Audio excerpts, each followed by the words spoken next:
ఓం మహాగణాధిపతయే నమః. ఓం గురుభ్యో నమః. ఓం శ్రీమాత్రే నమః. పరమేశ్వర స్వరూపమైనటువంటి జ్యోతిష, వాస్తు మరియు ఇతర అనేకమైనటువంటి శాస్త్రములను మనకు అందించినటువంటి మహర్షులకి నమస్కారం. హయగ్రీవ హయగ్రీవ హయగ్రీవేతి యో వదేత్తస్య నిస్సరతే వాణీ జహ్నుకన్యా ప్రవాహవత్. అరుణాం కరుణాతరంగితాక్షీం ధృతపాశాంకుశపుష్పబాణచాపాం అనిమాదిభిరావృతాం మయూకైః అహమిత్యేవ విభావయే భవానీం. శ్రీమాత్రే నమః.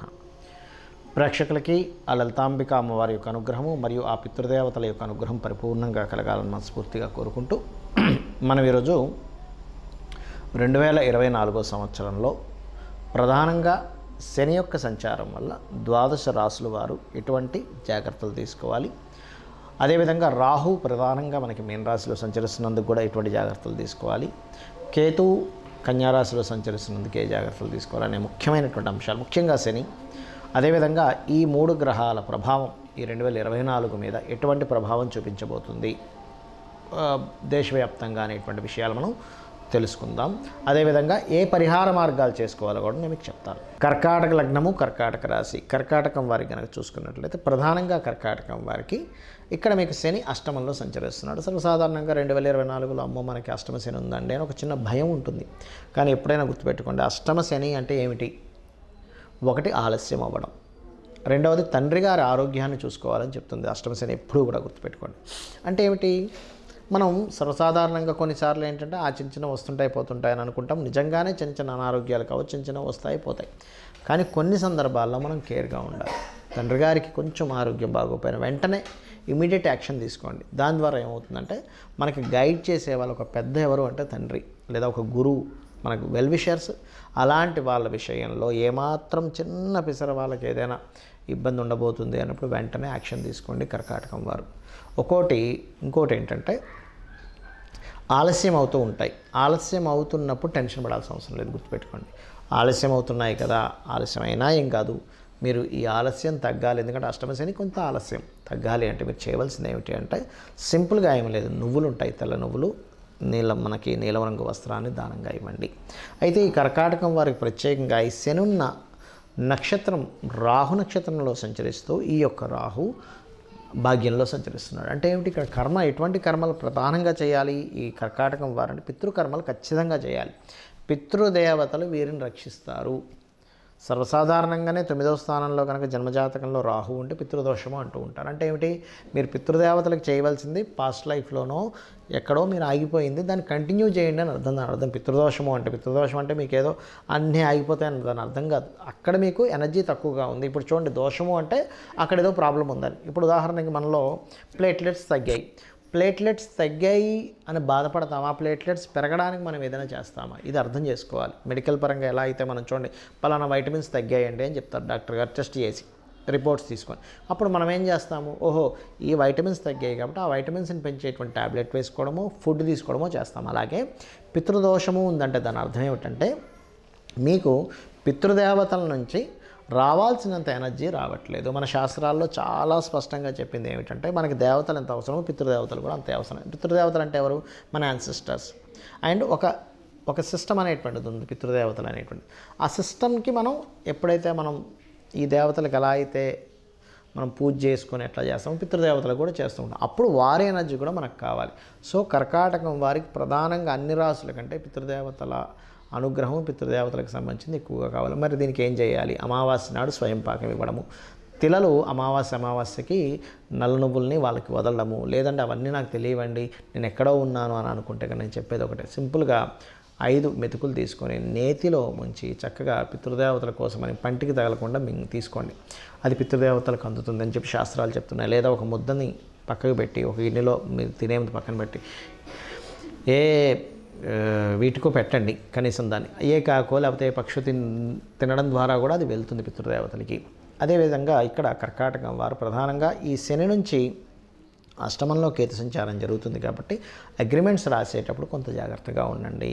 అగ్రిమెంట్స్ రాసేటప్పుడు మెయిన్గా జాగ్రత్తగా ఉండండి. అయితే రాహు 9లో ఉన్నందుకు, శని యొక్క తర్వాత రాశుల్లో రాహు ఉన్నందుకు విదేశాలకు వెళ్ళి ఉన్నత విద్యల కోసం చేసుకోవడానికి మాత్రం చాలా అద్భుతంగా ఉంది మీకు. ఇక మీరు చేయవలసిన దేవతారాధన సుబ్రహ్మణ్యేశ్వర స్వామి ఆరాధన, కుమారస్వామి యొక్క ఆరాధన చేయండి, పితృదేవత ఆరాధన చేయండి, అన్ని విధాలా బాగుంటుంది. ఇప్పటివరకు మనం మీ రాశి వారికి ఏ జాగ్రత్తలు తీసుకోవాలో చెప్పాను. ఇప్పుడు కాలంలో ఈ యొక్క గ్రహాల యొక్క ప్రభావం కాలం మీద ఎటువంటి ప్రభావం చూపిస్తుంది అని చెప్పి చూసుకున్నట్లయితే, ప్రధానంగా శని భగవానుడు మనకి శాస్త్రాల్లో బృహత్పరాశర హోరా శాస్త్రంలో కానీ వీటిల్లో చెప్పినటువంటి అంశం ఏమిటి అంటే, శని భగవానుడు కనుక ప్రధానంగా ఎప్పుడైనా కానీ గుర్తుపెట్టుకోండి, ఈ యొక్క కుంభరాశుల్లో సంచరించేటప్పుడు అందులోని కుంభములో శతభిష నక్షత్రం ఉంటుంది, పూర్వాభాద్ర నక్షత్రం ఉంటుంది.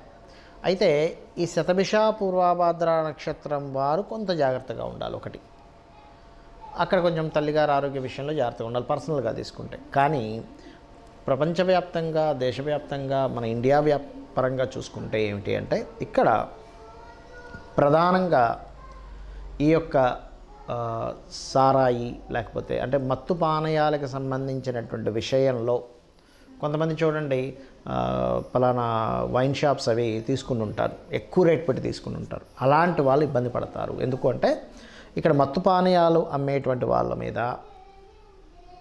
ఈ అంటే మత్తుని కలిగించేటువంటిది ఏదైతే ఉంటుందో గుర్తుపెట్టుకోండి, బండగా వీళ్ళకి ఇబ్బంది వస్తుంది. ఇది బాగా అర్థం చేసుకోండి. ఎందుకంటే చాలామంది తెలియక, అంటే నాకు తెలిసిన వాళ్ళు చాలామంది తెలియక ఏం చేస్తుంటారంటే, సరే నేను ఇదేదో ఇందులో నాకు ఇది లక్కీగా లాటరీ కనుక నేను ఇందులో వేస్తే నాకు గనక వస్తే నేను ఇంతకు అమ్ముకుంటాను, నాకు దీనివల్ల డబ్బులు వస్తాయి అనుకుంటారు. దీనివల్ల మీరు దెబ్బతింటారు. కాబట్టి పర్టికులర్గా ఈ యొక్క జోలికి వెళ్ళకపోవడమే మంచిది. ఇక రెండవది ఏమిటి అంటే, ఈ యొక్క కుంభరాశుల్లో శని సంచరించేటప్పుడు దీంతోపాటు రాహు ఎప్పుడైతే మీన రాశిలో సంచరిస్తుంటాడో ఇది ఇచ్చేటువంటి రిజల్ట్ ఏమిటి అంటే, ముఖ్యంగా లాయర్లు, టీచింగ్ సంబంధించిన వృత్తుల్లో ఉన్నటువంటి వారికి, పౌరోహిత్యం చేసేటువంటి వారికి, శాస్త్ర సంబంధించినటువంటి విషయాల్లో ఉన్నటువంటి వారు కూడా జాగ్రత్తగా ఉండాలి. అంటే ఎందుకు అంటే, ఈ రాహువు మాయా అంటారు. రాహువు మాయాకారకుడు. మనకి మీరు కనుక గమనించినట్లయితే కాలాన్ని నియంత్రించేవాడు రాహు. రాహువుకి మేఘము అనేటువంటి పేరుతో కూడా చెప్తారు. అంటే మేఘము, మబ్బుల్ని రాహుగా చెప్తూ ఉంటారు. సూర్యుడి యొక్క కిరణాలని కొంతసేపు ఆపేటువంటి శక్తి, అంటే భూమి మీదకి రాకుండా ఆపేటువంటి శక్తి మేఘాలకి ఉంటాయి. ఎందుకంటే మేఘం చూడండి, మొత్తం దట్టంగా మేఘాలు అలుముకున్నాయనుకోండి, సూర్యకిరణాలు కూడా రావు, అంటే కొంత లైటింగ్ మాత్రమే వస్తుంది. అందుకే మనకి రామాయణ మహాభారతాల్లో కూడా మేఘనాథుడు, రావణాసురుడు యొక్క తమ్ముడు మేఘనాథుడు ఒకరోజు విజృంభిస్తుంటే అంతటి బలపరాక్రములైనటువంటి దైవస్వరూపం, రుద్రస్వరూపుడైనటువంటి ఆంజనేయ స్వామి కూడా ఈరోజు మనది కాదు, ఈరోజు మనం ఇక్కడి నుంచి వెళ్ళిపోదాం అని చెప్పని అతను అక్కడి నుంచి వైదొలగడం జరుగుతుంది. రేపు వద్దాం కావాలంటే యుద్ధానికి, కానీ ఈరోజు అతనిది ఈరోజు. అంటే ఏమిటి, ఆ మేఘనాథుడు కాలానికి కారకుడు, మేఘములకు కారకుడు ఎవరు అంటే రాహు. రాహు యొక్క ప్రభావం ఎక్కువగా ఉన్నప్పుడు పర్టికులర్గా ఈ లాయర్లు కానీ, ఈ యొక్క జడ్జిలు కానీ, కన్సల్టెన్సీ సెంటర్స్ నడిపేటువంటి వారు కానీ, పౌరోహిత్య వృత్తుల్లో ఉన్నటువంటి వారు కానీ, వీరి మీద అనవసరమైనటువంటి ఇబ్బందికరమైనటువంటి వాతావరణం వస్తే ఇబ్బంది పెడుతుంది. ఇది గుర్తుపెట్టుకోండి. పర్టికులర్గా కుంభంలో శని సంచరించేటప్పుడు, మీనంలో రాహు సంచరించేటప్పుడు, అంటే ఈ క్రాస్ అవ్వాలంటే దాదాపుగా దీని యొక్క ప్రభావం ఆల్మోస్ట్ ఒక 4 years వరకు ఉంటుంది. ఎందుకంటే రాహు మీనంలోకి వస్తే, కుంభంలోకి వస్తే ఒక 1.5 year తర్వాత ఈ శని మళ్ళీ మీనంలోకి వెళ్తాడు. సో ఇది క్రాస్ అవుతూ ఉంటుంది. ఇదొకటి. అదేవిధంగా మనకి కేతువు కన్యారాశిలో సంచరిస్తున్నాడు. కన్యారాశి కేతువు ఏం చెప్తుంది, బృహత్పరాశర హోరాశాస్త్రం ఏం చెప్తుంది అంటే, కన్యారాశిలో కేతు సంచారము రాజులకి ఇబ్బంది అని చెప్తుంది. అంటే ఏంటి, ఇప్పుడు ఆల్రెడీ పరిపాలిస్తున్నటువంటి రాజులు ఎవరైతే ఉంటారో వాళ్ళకి ఇబ్బంది. అంటే ఎటువంటి ఇబ్బందులు అండి, వాళ్ళ యొక్క ఏదైతే పరిపాలిస్తున్న వాళ్ళ యొక్క రాజ్యం కోల్పోవడం. ఎందుకంటే ఒక రాజుకి శాస్త్రాల్లో చెప్పింది అయితే ఇంకా అసలు మృత్యు సంబంధమైనటువంటి విషయాలు జరుగుతాయని కూడా చెప్పింది శాస్త్రం. అయితే ఇక్కడ నేనేం చెప్తానంటే, ఎప్పుడు మృత్యువే రావాలని రూల్ లేదు, గుర్తుపెట్టుకోండి. ఒక రాజుకి తన రాజ్యం కోల్పోవడమే మృత్యువుతో సమానం. ఒక ఉదాహరణకి ఒక సైనికుడు ఉన్నాడు, లేకపోతే ఒక యుద్ధం చేసేవాడు ఉన్నాడు. యుద్ధం చేసే వ్యక్తికి యుద్ధంలో మరణించడం కంటే యుద్ధంలో ఓడిపోవడమే మరణంతో సమానం. అలా ఏంటంటే శాస్త్రాల్లో చెప్పినటువంటిదైతే మృత్యుతుల్యమైనటువంటిది మృత్యు సంభవము అని చెప్తూ ఉంటారు. ఎందుకు? కేతు కన్యారాశిలో సంచరించేటప్పుడు. కాబట్టి రాజులు అంటే ఇప్పుడున్నటువంటి కాల ప్రమాణంగా తీసుకుంటే సీఎంలు కావచ్చు, పిఎంలు కావచ్చు, లేనట్లయితే దేశవ్యాప్తంగా ప్రెసిడెంట్లు కావచ్చు, ఈ భారతదేశం అనే కాదు, ప్రెసిడెంట్లు కావచ్చు. అందులో పర్టికులర్గా కాశ్మీర నగరానికి సంబంధించినటువంటి విధిగా చెప్తూ ఉంటారు కేతు కన్యారాశిలో సంచరించినప్పుడు. సో కాశ్మీర నగరానికి సంబంధించినటువంటి పరిపాలించేటువంటి వారు కావచ్చు. ఇటువంటి వారి రాజులకి ఇబ్బంది ఇస్తుంది ఇక్కడ.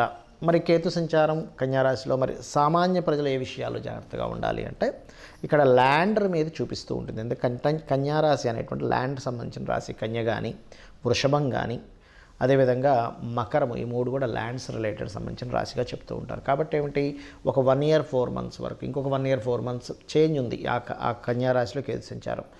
ఆ సమయం వరకు కూడా మీరు చాలా జాగ్రత్తగా ఉండాలి ల్యాండ్ మీద ఇన్వెస్ట్మెంట్ చేసేటప్పుడు. జాగ్రత్త అంటే ఏమిటి? ఒకటి, ఏదైనా లిటిగేషన్ ల్యాండ్ తీసుకుంటారు తెలియక ఈ కన్యారాశిలో కేతు సంచారం జరిగేటప్పుడు. అంటే తెలియక ఇన్ని రోజులు కష్టపడి జాగ్రత్తగా పెట్టిన డబ్బులు కాస్త లిటిగేషన్ ల్యాండ్లో పెట్టి అక్కడ ఇరుక్కుపోవడం. లేదా అవతల వాళ్ళు ఏదో చెప్తారు, ఏంటంటే అసలు మొన్నటి వరకు విపరీతంగా పెరిగింది, మీరు పెట్టేసేయండి, ఏముంటే 1 సంవత్సరం మళ్ళీ డబల్ అయిపోద్ది అంటే మనం తెలియకుండా ఏం చేస్తామంటే అప్పు తీసుకొచ్చి పెడతాం. డబ్బులు తీసుకొచ్చి ఏముంది 1 సంవత్సరంలో డబుల్ అవుతుంది కదా, అప్పు మళ్ళీ తీర్చేస్తాను, మిగిలిన డబ్బులు నాకు మిగులుతాయని. ప్రతి మనిషికి తన ధనాన్ని ఎలా పెంచుకోవాలి, తన జీవితాన్ని ఎలా అభివృద్ధి చేసుకోవాలి, తన కుటుంబాన్ని ఎలా అభివృద్ధి చేసుకోవాలి, 4 డబ్బులు ఎక్కువ వస్తే తన కుటుంబానికి ఎలా ఉపయోగపడుతుంది అనేటువంటి భావనలోనే ఉంటారు. అది తప్పు కాదు. కాకపోతే ఏంటంటే కేతు ఈ సంచారం జరిగేటప్పుడు షార్ట్ టర్మ్గా ధనం పెరుగుతుంది, షార్ట్ టర్మ్గా భూముల మీద పెరుగుతాయి అనేటువంటి కాన్సెప్ట్ పక్కకి తీసేయండి. 1 సంవత్సరంన్నర పాటు, సంవత్సరంన్నర తర్వాతే మీరు ఆ యొక్క వీటిల్లోకి వెళ్ళండి అనేటువంటిది చాలా క్లియర్గా ఈ కేతు సంచారం అనేటువంటి చెప్తుంది. మరి ఈ రాహు మాయ నుంచి బయటపడాలన్నా, ఈ శని యొక్క సంచారం కొమ్మల్లో సంచరిస్తున్నప్పుడు ఈ వీటి నుంచి బయటపడాలన్నా, కేతువు యొక్క ప్రభావం నుంచి బయటపడాలన్నా ఒకటే గుర్తుపెట్టుకోండి. ఒకటి చండీ పారాయణం.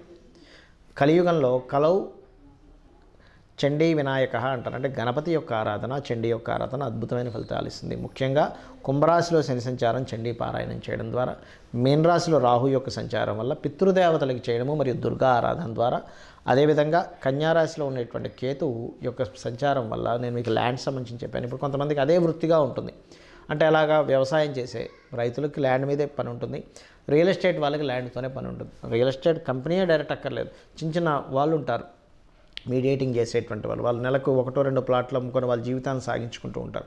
అటువంటి వారు ప్రత్యేకంగా మీ యొక్క వృత్తుల్లో అద్భుతంగా సాగాలి అంటే గణపతిని ఆరాధించండి. అప్పుడు దానివల్ల ఏమవుతుందంటే మీరు మీ యొక్క జీవితంలో ఎక్కడో స్ట్రక్ అవ్వకుండా చక్కగా మీరు ముందుకు వెళ్ళగలుగుతారు. శ్రీమాత్రే నమః.